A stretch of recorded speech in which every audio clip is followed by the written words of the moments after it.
Meus irmãos, a paz do Senhor, boa tarde. Uma excelente tarde para vocês. A paz de Cristo para quem está entrando. Enrolei um pouquinho, mas agora foi. A paz do Senhor Jesus. Estamos iniciando mais uma mensagem ao vivo nessa tarde de de quarta-feira. E queria deixar com vocês um texto, uma meditação, na verdade, uma palavra, para que vocês possam estar, para que nós possamos, estar recebendo uma bênção nessa tarde e algum direcionamento vindo da parte do Senhor. E eu botei até como título dessa breve mensagem aqui: e tirar o foco não é fácil, mas é preciso.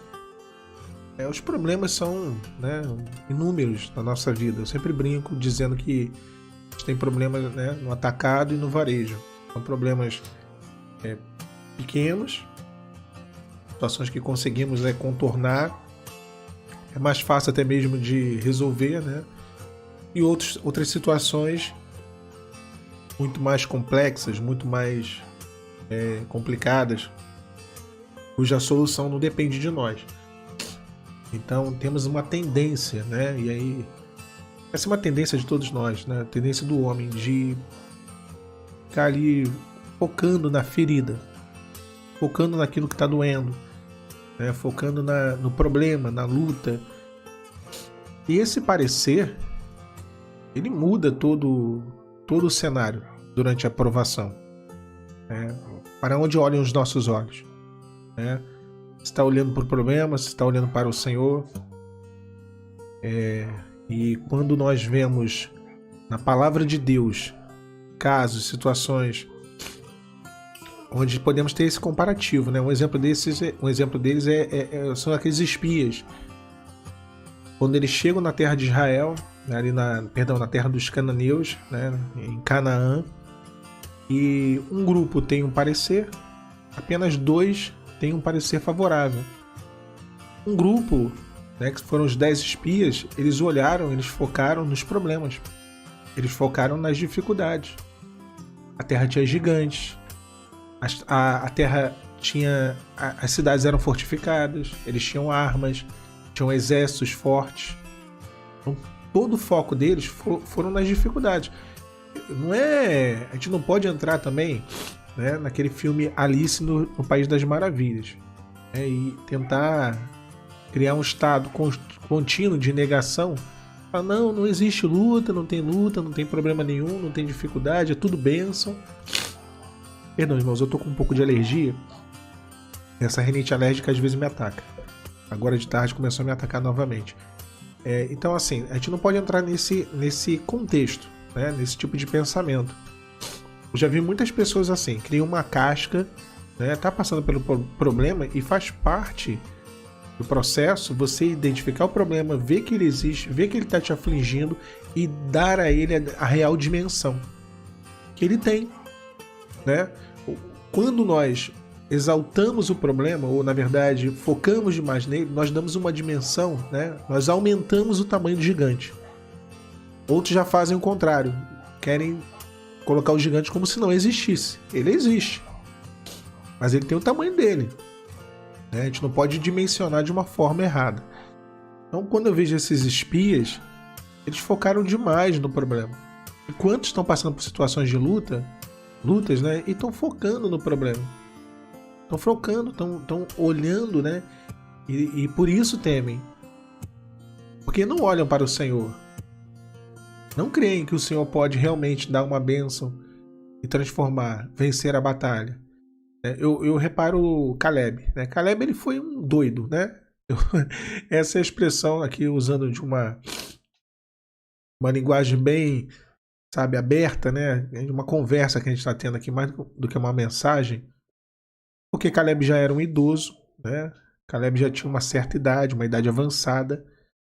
No entanto, a força dele, ele diz: olha, a minha força tal era no passado, é do mesmo jeito, é a mesma agora. Eu continuo firme, eu continuo forte, eu continuo pronto para ir para o campo de guerra, Então a força dele era a mesma. E o terreno que ele escolheu, ele lutaria por essa terra, era o terreno de Hebron, ali a área de Hebron, Era uma cidade fortalecida, era um lugar fortalecido pelos jebuseus.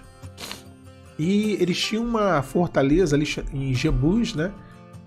E ela só foi derrubada. Caleb tomou aquela área, mas ele não conseguiu derrubar de tudo a fortaleza dos jebuseus. Ela só foi derrubada por Davi. Olha o tempo que demorou. Só Davi conseguiu derrubar a fortaleza dos jebuseus.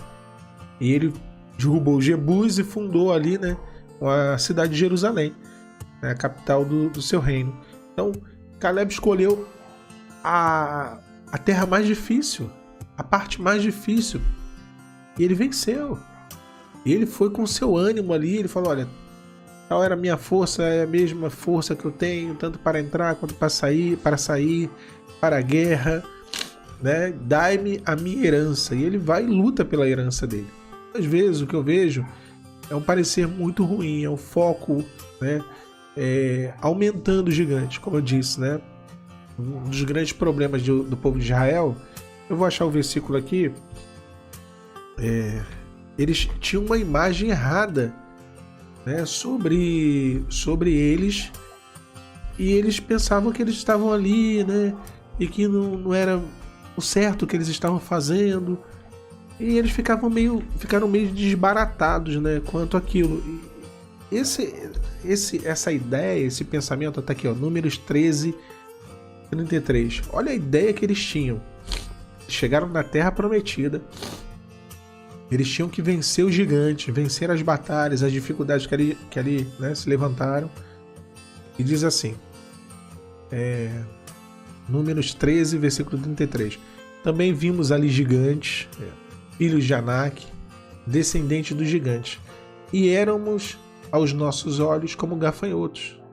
E assim também éramos aos seus olhos. Agora, sabe o que é interessante? Os inimigos deles viam eles como gafanhotos, porque o gafanhoto ele vinha, né, de longe, ele não era naquele lugar, ele chegava numa lavoura e destruía tudo, saqueava tudo, né? É isso que o gafanhoto faz, né? É uma praga. Então, aqueles povos que já ali estavam estabelecidos, eles viam aqui, o povo de Israel como um gafanhoto. E Israel também se via como gafanhoto. Nesse sentido, e no sentido de fraqueza, sabe? De tipo, poxa, eles são gigantes, olha o tamanho deles. Então, uma visão errada, sabe? O Senhor tinha prometido aquela terra. A terra tinha dono, que não eram os donos que ali estavam, eram eles que eram os donos, seriam os donos. O Senhor tinha prometido a Abraão aquela terra e reafirmou as promessas a Moisés. Então, eles tinham que tomar posse, mas estavam com o parecer errado, estavam com o foco errado, olhando para as coisas erradas. E por isso que aqueles que tiveram, né, esse parecer ruim não tomaram posse. Eles não tomaram. Os espias, a gente vai fazer uma ordem cronológica aqui. 2 anos aproximadamente depois que eles saíram do Egito, Moisés envia os espias. E eles viram aquela terra lá, voltaram, deram parecer ruim. Só Josué e Caleb, né, que deram para Moisés o parecer bom. E eles não entraram na terra prometida. Esses 10 aí e aquela geração inteira. Porque murmuraram, porque não acreditaram, não tomaram posse da promessa. Agora os 2 que acreditaram, lá em Cádiz, né, quando foi dado o relatório em Cádiz sobre a terra de Canaã, quem acreditou herdou a promessa. Quem focou na coisa correta, quem confiou na palavra do Senhor, eu acho muito bonito o que Josué e Caleb dizem, né? Eles falam assim, se o Senhor se agradar de nós, Ele nos dará essa terra. Quer dizer, se o Senhor se agradar de nós seremos irresistíveis. Ou seja, não tem como, eles não vão conseguir resistir. Então o foco, irmãos, tem que estar no lugar certo, tem que estar na pessoa de Cristo, nosso Deus. Né? Não é fácil tirar o foco, mas é preciso. É tirar o foco do problema, o foco das coisas erradas, o foco das dificuldades, das impossibilidades. Tira o foco disso. Eu acho que a gente tem algumas formas de aprender. E a gente normalmente escolhe aprender da pior forma possível. Poderíamos aprender da maneira correta, obedecendo. Nós não escolhemos essa forma. Dificilmente a gente consegue aprender dessa forma. Aí tem a segunda forma de aprender, que não é tão boa, mas ainda é menos pior, né? Que é aprender pelos erros dos outros. E olha lá, fiz uma escolha errada, agiu de uma forma errada, eu não vou fazer isso não. Se eu fizer isso vai dar problema para mim. Então a gente aprende com os erros dos outros. Mas a gente aprende normalmente da terceira forma, que é a mais complicada de todas, né? Aprendemos com os nossos erros. Né? Olhamos, focamos na coisa errada, perdemos a nossa fé, reclamamos, murmuramos: Senhor, por que tu não faz? Deus, eu não estou vendo nada. Senhor, tu não dá conta, Senhor. É porque nunca ninguém fala isso, mas lá no fundo é isso que está sendo dito, que Deus não dá conta, que Deus não vence, que Deus não vai mudar o cenário, né? Então, muda o foco. Foca na coisa certa, tá? Tira esse foco errado. Não é fácil, nunca vai ser fácil, mas é totalmente possível. Tá? Peço aos irmãos desculpa que eu tô com uma rinite alérgica atacada, não é gripe, não é nada, é rinite pura mesmo. E eu tenho disponibilizado as mensagens, né, todos os dias. Eu comecei, na verdade, ontem no Spotify, então o pessoal que gosta de ouvir pelo celular, sem os anúncios, né, tem algumas pessoas até questionando nos comentários, como se eu estivesse utilizando isso como um meio para recursos. Não tem nada a ver, eu não ganho R$1 com o Spotify, é só para poder disponibilizar sem anúncios. E se for pensar bem, né, se o intuito fosse monetização, eu não disponibilizaria no Spotify, porque na verdade muitos vão deixar de ouvir a mensagem no YouTube para poder ouvi-la no Spotify, onde não tem anúncio nenhum, né? Eu estou disponibilizando justamente por conta dos irmãos, né, que gostam de ouvir as mensagens, às vezes dormindo no celular com a tela desligada, na condução. Então eu vou botar o link no comentário fixado. Tá bom, irmãos? Deus abençoe vocês. Logo mais à noite colocarei os shorts, aqueles vídeos curtinhos, né, e a mensagem da noite também. E no outro canal, às 22 horas, o podcast. Deus abençoe os irmãos. A paz do Senhor Jesus.